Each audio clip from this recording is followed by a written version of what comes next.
अपनी आंखें मूंदिए श्री राम और अपने अंतर्मन में झांक कर इस दुख, इस अंधकार के उस पार देखने का प्रयास कीजिए।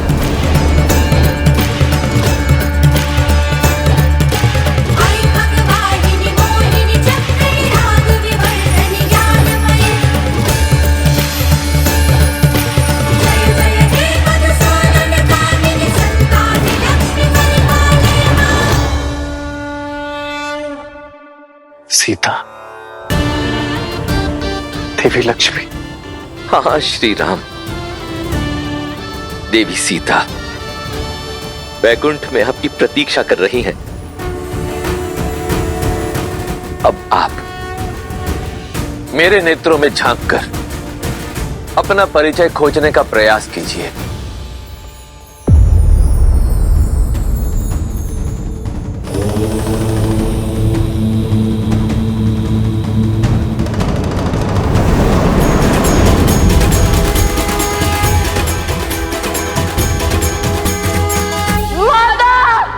बस पुत्र, शांत हो जाओ, मैं हूं ना।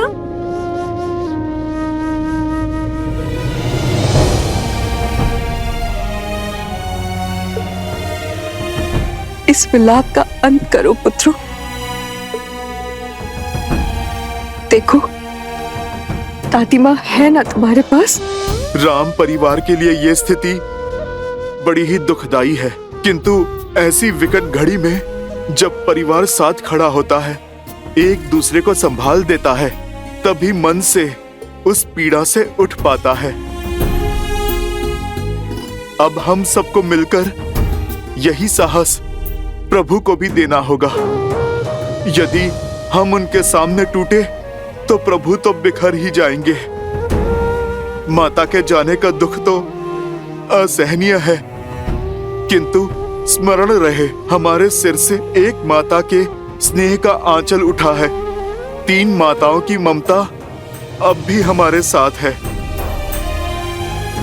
और यही क्यों, हम सब मिलकर संभालेंगे तुम्हें। तुम्हारा ये ज्येष्ठ भाई हनुमान संभालेगा तुम्हें। तुम्हारे चाचा श्री ये संपूर्ण परिवार संभालेगा तुम्हें। इसलिए तुम अपनी चिंताएं छोड़ो और प्रभु की सुध लो। उनके मन का संताप अग्नि का ताप बनकर संसार के ऊपर बरसने को है। देवी सीता वैकुंठ में आपके लिए प्रतीक्षारत है नारायण।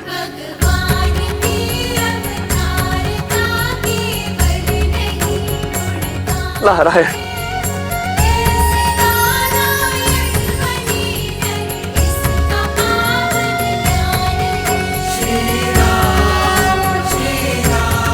कितना सुंदर और अविस्मरणीय क्षण है ये। महादेव अपने परम मित्र नारायण से वर्षों पश्चात भेंट कर रहे हैं। धन्य है यह क्षण, और धन्य है हम सभी जो इस मधुर क्षण का साक्षी बनने का हमें सौभाग्य प्राप्त हुआ।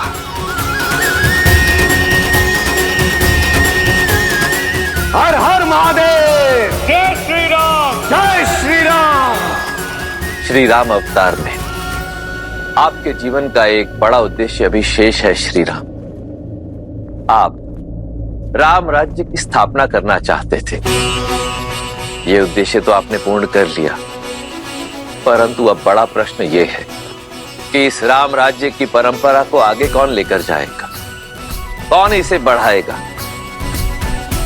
ये कार्य आपके वंशज, आपके उत्तराधिकारी करेंगे, और इसके लिए उन्हें आपके मार्गदर्शन की आवश्यकता होगी। आप अपनी पूर्ण निष्ठा और बल के साथ उन्हें इस उत्तरदायित्व के लिए सज्ज करेंगे श्री राम। जब तक आपका यह उद्देश्य पूर्ण नहीं हो जाता, तब तक आपकी अर्ध संगिनी वहीं वैकुंठ में आपकी बाट जोहेंगी। अब आपको अपने जीवन का अंतिम उद्देश्य, अंतिम सत्य ज्ञात हो गया है। अब आप अपने पूर्ण बल और निष्ठा के साथ अपने इस दायित्व का वहन कीजिए और निश्चित कीजिए कि आप और देवी सीता शीघ्रातिशीघ्र वैकुंठ में पुनः मिले। महादेव, ब्रह्मदेव, आप दोनों ने आज मुझे बहुत बड़ी भूल करने से रोका है। मुझे उचित मार्ग दिखाकर, मुझे अपना सत्य बताकर, मुझे अपने कर्तव्य का आभास करवाया है, और इसलिए मैं आप दोनों का आभारी हूं। परंतु मैं इस स्मृति के साथ नहीं रहना चाहता। इसे मैं अपने अंतर मन की अनंत गहराई तक सीमित करना चाहता हूं। नियति द्वारा निर्धारित उस क्षण की प्रतीक्षा करना चाहता हूं जहां सिया राम का मिलन शेष है, और तब तक मैं उसी छाव की प्रतीक्षा में अपने सभी उत्तरदायित्व को निभाना चाहता हूं। श्री राम श्री राम श्री राम श्री राम, आदर्श और मर्यादा की है ये कथा महापावनम। काट मद श्री से मिलाने श्रीमद् रामायणम। चलिए हनुमान जी, हमें शीघ्र अतिशीघ्र पिताश्री के पास जाना होगा, अन्यथा कहीं उनकी क्रोधाग्नि पूरे संसार को भस्म ना कर दे।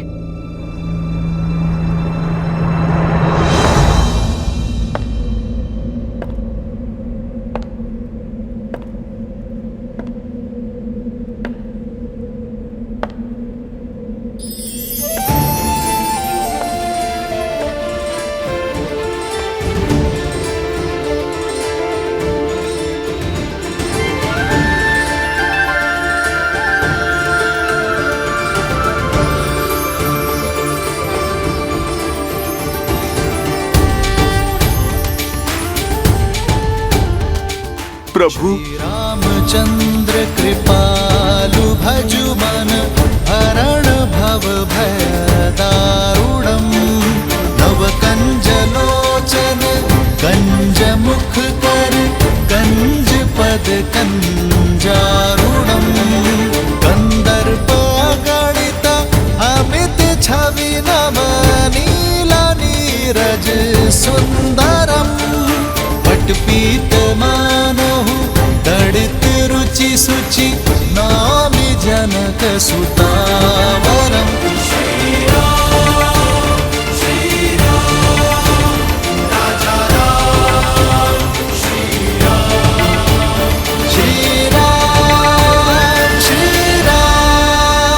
जय जय राम। श्री राम श्री राम श्री राम, राम राम सिया राम। आज इस सभा में जो भी हुआ वो नहीं होना चाहिए था। सीता को नहीं जाना चाहिए था, किंतु मुझे आशा है कि सीता का यह समर्पण संसार को शुभ फल देगा। इस संसार में जब जब सीता का समर्पण स्मरण किया जाएगा, तब तब इस पृथ्वी पर उपस्थित प्रत्येक नारी को शक्ति मिलेगी।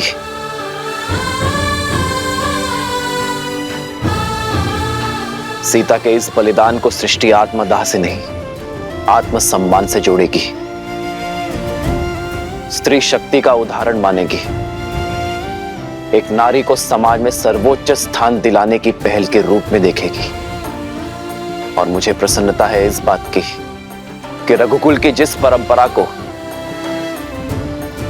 आज तक ये वंश निभाता आया है, सीता ने उस परंपरा को कलंकित नहीं होने दिया। सीता और उसके साहस का जितना बखान किया जाए उतना कम है।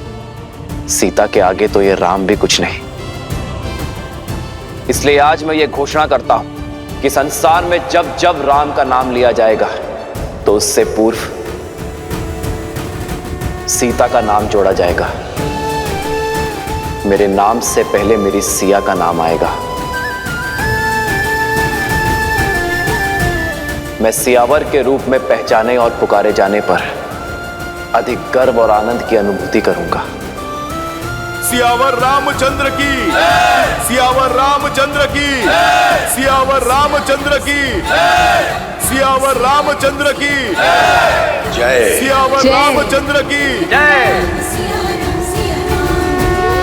एक राजा होने का धर्म तो मैंने निभा दिया, एक पुत्र का धर्म भी संपूर्ण किया, एक पति का धर्म भी पूरा हुआ। किंतु अब समय आ गया है कि मैं सभी बंधन तोड़ पिता धर्म को निभाऊं, अपने पुत्रों का पालन पोषण करूं, रघुकुल के वंशज को आने वाले कल के लिए सज्ज करूं। होई सोई जो राम रचि राखा, को करी तरक बढ़ावे साखा। सिया राम जय जय राम। अब जब नर रूपी नारायण अपना सत्य जान चुके हैं, तो क्या इसका प्रभाव उनके निर्णयों और उनके जीवन यापन पर नहीं पड़ेगा? अपने बल का भान होने के पश्चात जो अहंकार की भावना से ग्रसित हो जाए वो नर होता है देवी, नारायण नहीं। मैं मानता हूं कि अपने मानव स्वरूप में अपनी शक्तियों का भान होने के पश्चात, इस सत्य का ज्ञान होने के पश्चात एक साधारण मनुष्य के रूप में जीवन यापन करना श्री राम के लिए अत्यधिक कठिन होगा। परंतु समझ लीजिए, यही है मेरे श्री राम की अग्नि परीक्षा, क्योंकि अब तो दायित्वों में उद्देश्य का रंग भी घुल गया है। संसार में नारायण से बड़ी कोई शक्ति नहीं देवी, और मर्यादा पुरुषोत्तम श्री राम से बड़ा किसी का उत्तरदायित्व भी नहीं।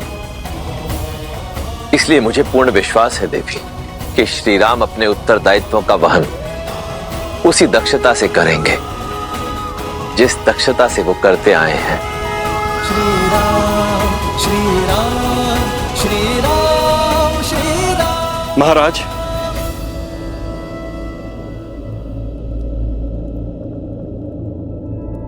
अब समय आ गया है कि हम अयोध्या में व्याप्त दुख को भूलकर सुख का संधान करें। अयोध्या का भविष्य आपके दोनों पुत्रों का स्वागत करे। स्वीकार समावेश यज्ञ के द्वारा इन्हें स्वीकार करे, जिसके लिए शुक्ल पक्ष की पूर्णिमा उत्तम तिथि है।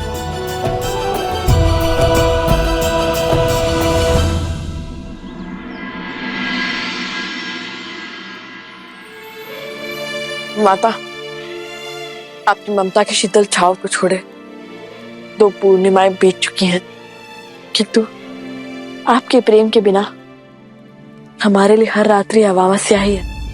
मन को समझाने का बहुत प्रयत्न करते हैं माता, किंतु तो आपकी स्मृतियां जाती ही नहीं है।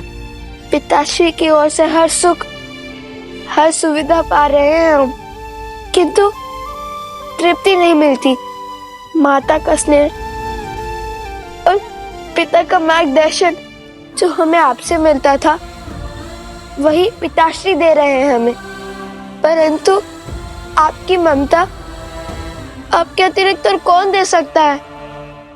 माता, आज आपके पुत्रों को उनका उचित स्थान मिलने को है।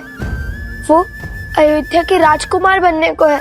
हमारे समावेश यज्ञ के लिए पूरी अयोध्या उत्साहित है, किंतु आपके बिना हम ये यज्ञ कैसे कर सकते हैं? रघुकुल का अंग कैसे बन सकते हैं? मन नहीं करता हमारा आपके बिना इस सम्मान को स्वीकार है, किंतु संस्कार प्रेम के आड़े आ रहे हैं माता। वो संस्कार जो अपनी प्रसन्नता का मोह छोड़ संसार के सुख का ध्यान रखने की शिक्षा देते हैं, किंतु संसार की प्रसन्नता के लिए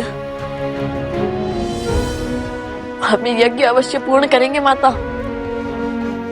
माता, आपके पुत्र राजकुमार का वेश धारण करेंगे, किंतु मन से सदा ऋषि कुमार रहेंगे। वन देवी के संस्कारों से ओतप्रोत ऋषि कुमार। लवकुश, पिताश्री,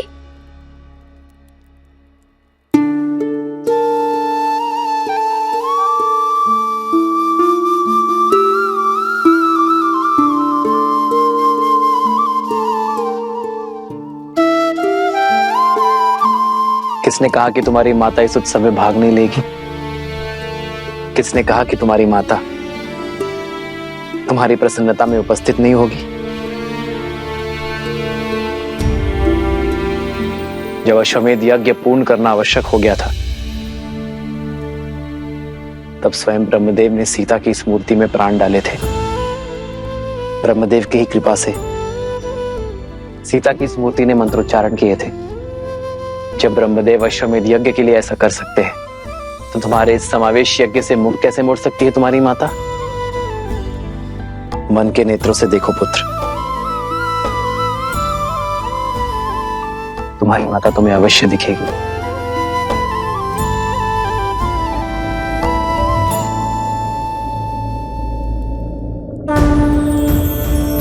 तेरी ज्यादा का लवकुश,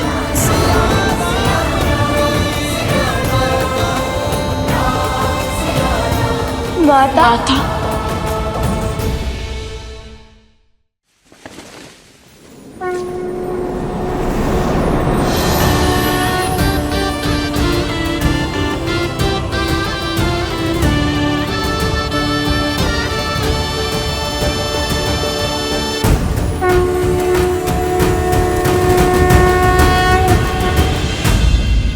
ओम संस्कार स्वीकार समावेश यज्ञो परम पवित्रम प्रजापते सहजम पुरुस्तात् आयुष्यमग्रम प्रतिमुंच शुभ्रम स्वीकार समावेशाय बलमस्तु तेजाः।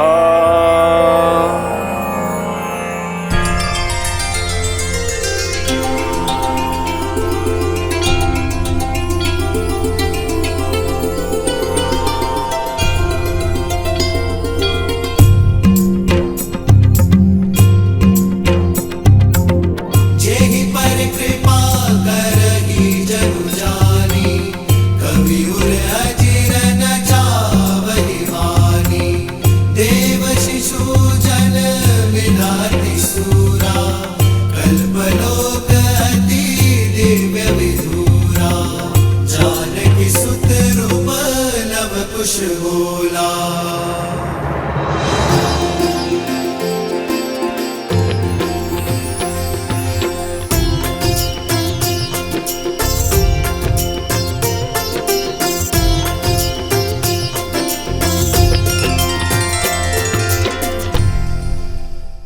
मैं ऋषि वशिष्ठ कुमार लव और कुश को इक्ष्वाकु कुल में समाहित करता हूं। आज से रघुवंश के वंशज ऋषि कुमार नहीं, राजकुमार लव और कुश के नाम से जाने जाएंगे।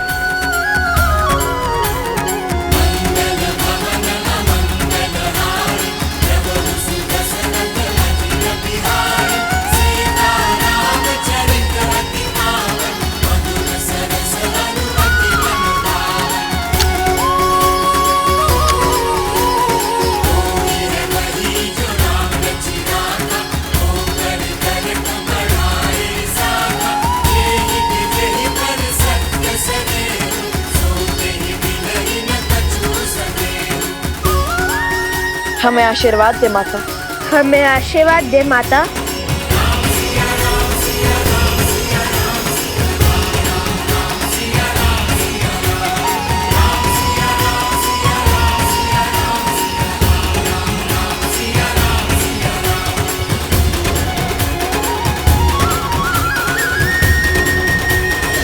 जेहि पर कृपा करहि जनु जानी, कवि उर अजिर न चावहि वानी।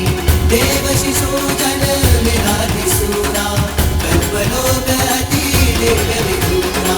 निकुंज सूरज निकुंज चंद्रा, तेरे सियाने सुख आनंदा। एक एक आव यम जल मुगदा, जानकी सुत रूप लव कुश बोला। सीता तुमसे अत्यंत आनंदित है पुत्रों। उसका आशीर्वाद सदा तुम्हारे साथ रहेगा। जेहि पर कृपा करहि जनु जानी, कवि उर अजिर न चावहि वानी। देव शिशु जन विधाति सूरा, जानकी सुत रूप लव कुश बोला। अद्भुत लग रहे हैं आप दोनों भैया। अब तो अति आनंद आएगा। हम सब यहाँ महल में अत्यंत कोलाहल बचाएंगे। अब तो महोत्सव होना चाहिए। हाँ माता, अद्भुत आनंद आएगा। आप चलिए, हम सज्जा करते हैं। नहीं हनुमान, लवकुश, तुमने अपने गुरु से उचित शिक्षा पाई, अपनी माता से सर्वोच्च संस्कार पाए, किंतु रघुकुल की परंपरा को निभाने के लिए यह पर्याप्त नहीं है। तुम दोनों सभी भाइयों से ज्येष्ठ हो और इसी कारण तुम्हें स्वयं को इस प्रकार सज्ज करना है कि अपने भाइयों के साथ मिलकर तुम केवल अयोध्या ही नहीं बल्कि रघुकुल की परंपरा को और महान बना सको, इस कुल को और आगे लेकर जा सको। और यह शिक्षा तुम्हें मुझसे नहीं, स्वयं से पाओगे, अपने कर्मों से, अपने प्रयासों से उसे सहेजोगे। और ये शिक्षा प्राप्त करने के 3 मार्ग हैं, जिसमें से एक तुम्हें चुनना होगा। पहला मार्ग है गुरुकुल, जहां गुरु के सानिध्य में तुम शिक्षा और संस्कार पाओगे। दूसरा है अयोध्या, यहां तुम अपनी शिक्षा पूर्ण करो, प्रशासन का अनुभव लो। सर्वप्रथम प्रजा को जानना, उनकी पीड़ा, उनकी समस्याओं को समझना आवश्यक है। और इसलिए तीसरा मार्ग है कि तुम सभी समस्त आर्यवर्त का भ्रमण कर अपने अपने अनुभवों से शिक्षा प्राप्त करो। हम गुरुकुल जाएंगे प्रभु, वहाँ गुरुओं से शिक्षा पाकर प्रजा की सहायता करने के योग्य बनेंगे। हाँ महाराज, गुरुकुल से हमें अपने कर्तव्यों को समझना और उन्हें पूर्ण निष्ठा से संपूर्ण करने का अवसर मिलेगा। अंगद, चंद्रकेतु, तुम्हारा निर्णय उचित है। मेरी कामना है कि तुम्हारा मार्ग सफल हो। यह यात्रा तुम्हारे जीवन की सबसे महत्वपूर्ण मोड़ सिद्ध होगी। और हम अयोध्या में रहेंगे महाराज, और आपके सानिध्य में प्रशासनिक शिक्षा लेंगे, जगत कल्याण करने का मार्ग सीखेंगे। उचित कहा, अयोध्या के आपके समीप रहे तो जीवन का हर गुण सीख जाएंगे हम। अति उत्तम सुताक्ष, तुम्हें और सुभाव को यह अनुमति है। और लवकुश, तुम दोनों का क्या चयन है? हम आर्यवर्त वर्ष का भ्रमण करेंगे, आर्यवर्त की भिन्न भिन्न भाषाएं, बोलियां, वस्त्र देखेंगे, प्रजा की बाधाएं, चिंताएं और देख विविधताएं समझते हुए हमने ये निर्णय लिया है। आज मैं स्वयं आर्यव्रत को अपने भ्रमण से जाना था, इसलिए हम भी आपका अनुसरण करेंगे। और यात्रा तो शिक्षा और अनुभव पाने का एक सबसे उत्तम मार्ग है। साधु लवकुश, तो ये निश्चित रहा, तुम दोनों कल ही आर्यवर्त के भ्रमण पर निकलोगे और समस्त आर्यवर्त की परिक्रमा करके ही अयोध्या लौटोगे। पर पुत्र, अभी अभी तो लवकुश का समावेशन पूर्ण हुआ है। अभी अभी तो। क्षमा चाहता हूँ माता, किंतु अयोध्या के पास इतना समय नहीं है। हाँ, किंतु राम। पिताश्री उचित कह रहे हैं। हमें शीघ्र ही कार्यभार संभालना चाहिए। ये क्या महादेव, श्री राम सबको स्वयं से दूर क्यों भेज रहे हैं? हनुमान, शत्रुघ्न, भरत सबको अयोध्या से बाहर जाने का आदेश क्यों दे रहे हैं? मेरे शब्दों को स्मरण कीजिए देवी। श्री राम को उस सत्य का ज्ञान हो चुका है जिसके विषय में अन्य कोई नहीं जानता। उनके उत्तरदायित्व बहुत अधिक बढ़ चुके हैं। उन्होंने सबको अयोध्या से जाने का आदेश क्यों दिया है, इसका कारण भी आपको शीघ्र ही ज्ञात हो जाएगा।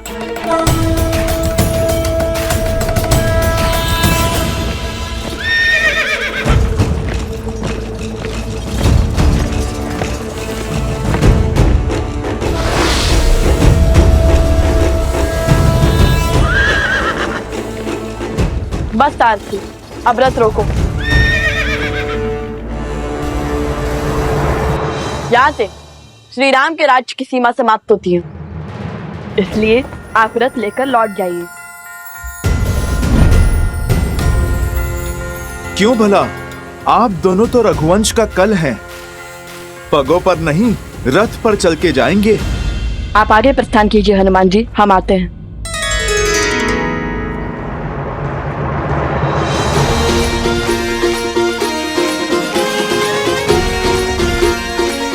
साथी,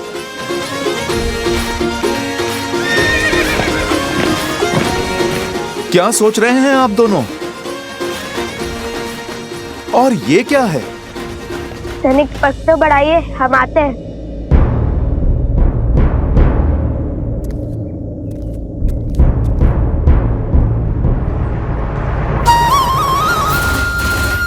जाके राम की मर्यादा सीता का बलिदान करने ये राम गुणगान गाए हैं। चलते रहिए हनुमान जी, ऐसे क्या देख रहे हैं?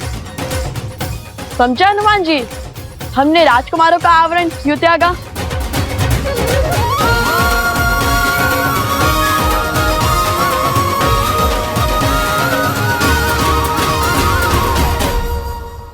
बताइए ना, आप तो बड़े हैं, उस छोटे भाइयों की हर बुद्धिमानी और अटखेली समझते हैं। अवश्य, यदि आप सबको अपना सत्य बताएंगे तो कभी भी आप जनता का वास्तविक सत्य समझ नहीं पाएंगे। आर्यवर्त वर्ष की विविधताएं और दुविधाएं समझने के लिए आपको दो सामान्य ऋषि कुमार बनकर ही सभी से मिलना होगा। जब ऋषि कुमार संसार से मिलेंगे तो फिर सभी का व्यवहार भी सामान्य ही होगा। आपके ज्ञान में वृद्धि होगी। 60%। साधु संत के तुम रखवारे, असुर निकंदन राम दुलारे। जय जय जय हनुमान गोसाई, कृपा करहु गुरुदेव की नाई।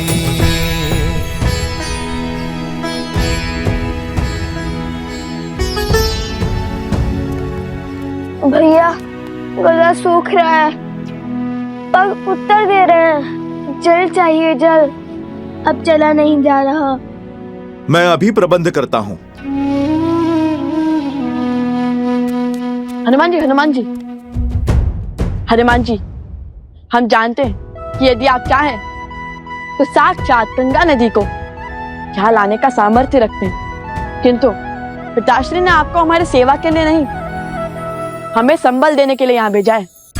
ये हमारी यात्रा है और इसमें आए हर समस्या को हम दूर करेंगे, और यदि आप सहायता कर देंगे तो हम कैसे सीखेंगे?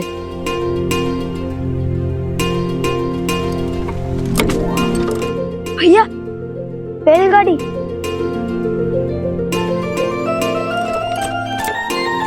इनके पास जल अवश्य होगा। चलो कुश।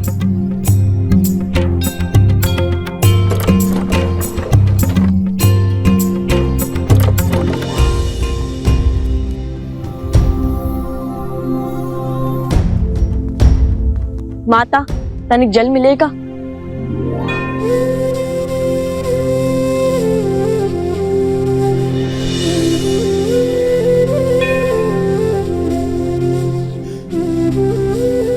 धन्यवाद।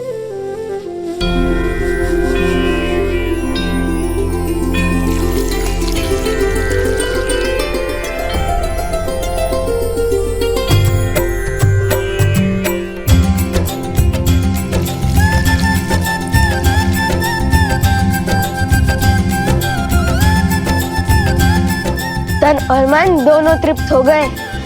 माता, आपने तो मृत्यु के मुख से निकाल दिया। हम आपके ऋणी हैं, बताइए हम आपकी क्या सहायता कर सकते हैं? सहायता मेरे लिए?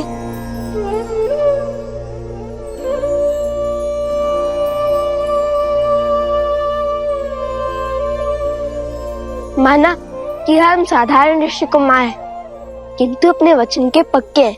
जब भी आपस समस्या आएगी, हमें अपने साथ खड़ा पाएंगी। ये हमारा वचन है आपके, हम अपना वचन अवश्य निभाएंगे।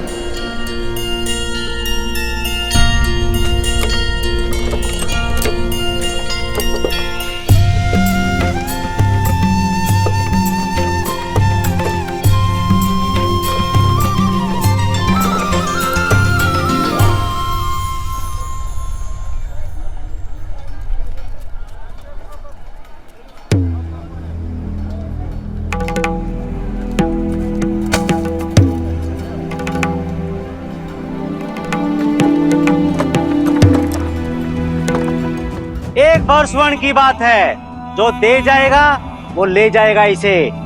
सोचिए, एक भर स्वर्ण के बदले में क्या क्या मिल रहा है। आइए बताइए, कौन क्रय करना चाहता है इसे? ये क्या हो रहा है? संभल कर, हम अयोध्या में नहीं हैं।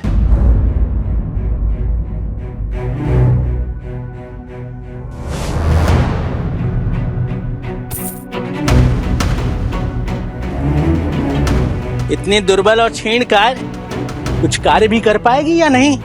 अरे ये सब चाल है इसकी, ताकि इसे कोई क्रय न कर सके और इसे काम ना करना पड़े। देखिए कितनी कृषकाएं है, किंतु है बड़ी बलवान।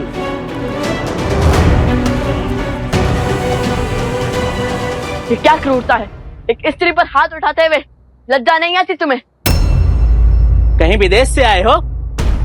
यहाँ कोई क्रूरता या नीति नहीं हो रही है, नियम है इस राज्य का। इसने हमसे ऋण लिया था, अब ऋण नहीं चुकाया तो दंड तो मिलेगा ना। और जब ये अपने पति का दुख सहन नहीं कर पाई तो इसने स्वयं अपने आप को बेचने का निर्णय लिया। अब कोई और इसे क्रय कर मुझे पुनः बेचे, इससे तो उत्तम है ना मैं स्वयं ही इसे एक भर स्वर्ण में क्रय कर लूं। और इसमें तुम्हें क्या समस्या है? आप मुझे क्रय कर लीजिए, मैं दासियों की भांति सारा कार्य करूंगी। बस मेरे पुत्र को मेरे साथ लेके चलिए। बहुत नन्हा सा बालक है, बिना माता के कैसे रहेगा? नहीं नहीं, ये साथ आया तो तुम्हारा ध्यान कार्य पर नहीं, सिर्फ इस पर रहेगा। मैं केवल तुम्हें ही ले जाऊंगा। माता, एक क्षण रुकिए, एक समाधान है हमारे पास, जिससे आपका ऋण भी चुक जाएगा और इन देवी की समस्या भी हल हो जाएगी। तुम क्या हल दोगे? तुम क्या क्रय करोगे इसे? स्त्री का क्रय करना होता तो विरोध नहीं करते आपका। आपको दास का ही कार्य करवाना है ना, तो हम सज्ज हैं, ले चलो हमें। बस इस बालक को उसकी माता से पृथक मत करो। हाँ, हम बनेंगे तुम्हारे दास।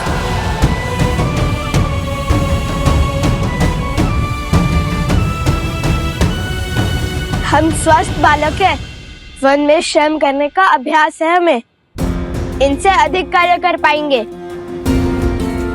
इन्होंने तो हमें जल पिलाया था जब हमें अत्यंत आवश्यकता थी। हमने इन्हें वचन दिया था कि हम इनका ऋण चुकाएंगे, और अब हमें वो अवसर मिला है तो हम उसे जाने नहीं दे सकते। अयोध्या के राजकुमार एक वचन के लिए किसी के दास? ऋषि कुमारों का कार्य है भिक्षा मांगना है, किसी की दासता स्वीकारना नहीं। कदाचित आप वचन का महत्व नहीं जानते भद्र। आर्यवर्त के सबसे बलशाली और प्रसिद्ध राज्य कौशल के राजा हरिश्चंद्र ने भी अपना वचन निभाने के लिए स्वयं को बेच दिया था। दासता स्वीकारी थी उन्होंने भी। हम उनके ही अनुयायी हैं। हाँ, जय राजा हरिश्चंद्र। राजा हरिश्चंद्र की, राजा हरिश्चंद्र की, राजा हरिश्चंद्र की, राजा हरिश्चंद्र की, राजा हरिश्चंद्र की।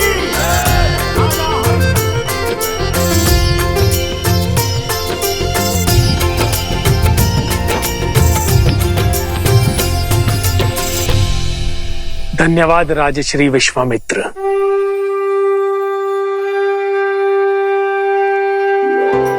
आपने आज राजसूय यज्ञ करवा के अयोध्या पर बहुत बड़ा उपकार किया है। मैं ये ऋण चुकाने में तो असमर्थ हूं, किंतु दक्षिणा में जो आपकी आज्ञा होगी उतना देने का वचन देता हूं। राजा हरिश्चंद्र,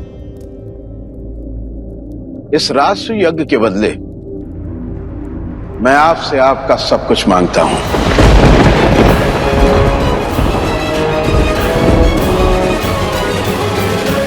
हर वो वस्तु जो आपके अधिकार में है, आपकी संपत्ति, बस आपकी पत्नी, पुत्र और आपके अतिरिक्त सब दे सकोगे?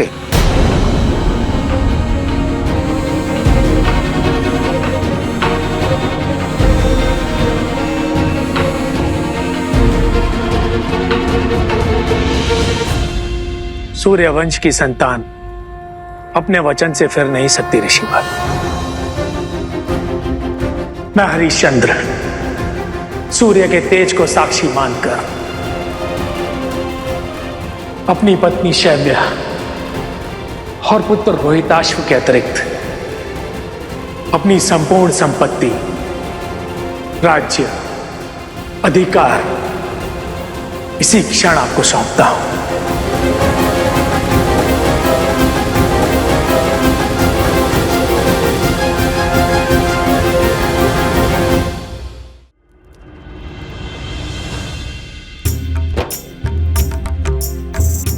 हो रघुकुल रीत सदा चली आई, प्राण जाए पर वचन न जाई।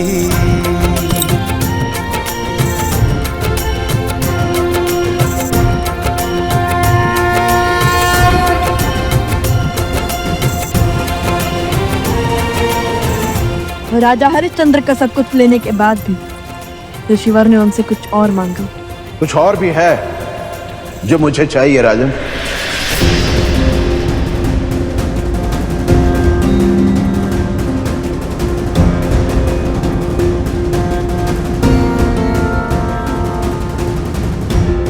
रिक्त हो गया हूं ऋषिवर, अब राजा भी नहीं रहा।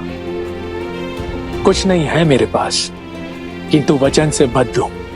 कहिए क्या इच्छा है आपकी ऋषिवर? यदि वश में हुआ तो पीछे नहीं हटूंगा।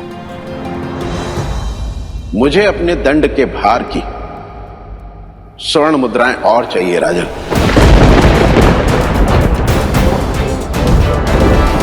इस समय तो मेरे पास कुछ नहीं है ऋषिवर, मुझे 1 माह का समय दीजिए, मैं प्रबंध करने का प्रयास करूंगा।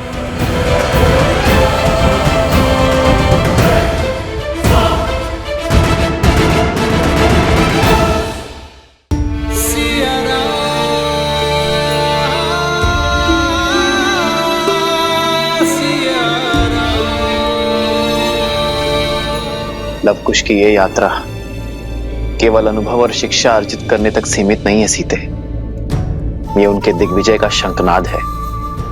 अब तो बस एक ही आस शेष है सीते, कि हमारे पुत्र रघुकुल की मर्यादा निभाए,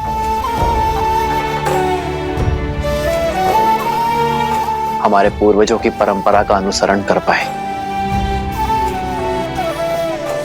बीते हुए कल का सम्मान कर आने वाले कल की दृढ़ नींव रख पाए।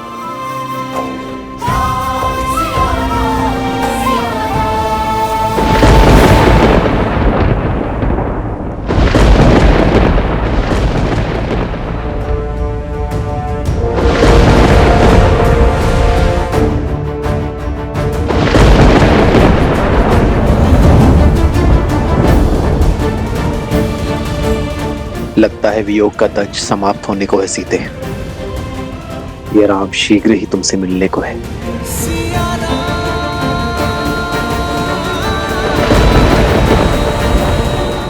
अब तो शीघ्र ही लवकुश लौट आए बस।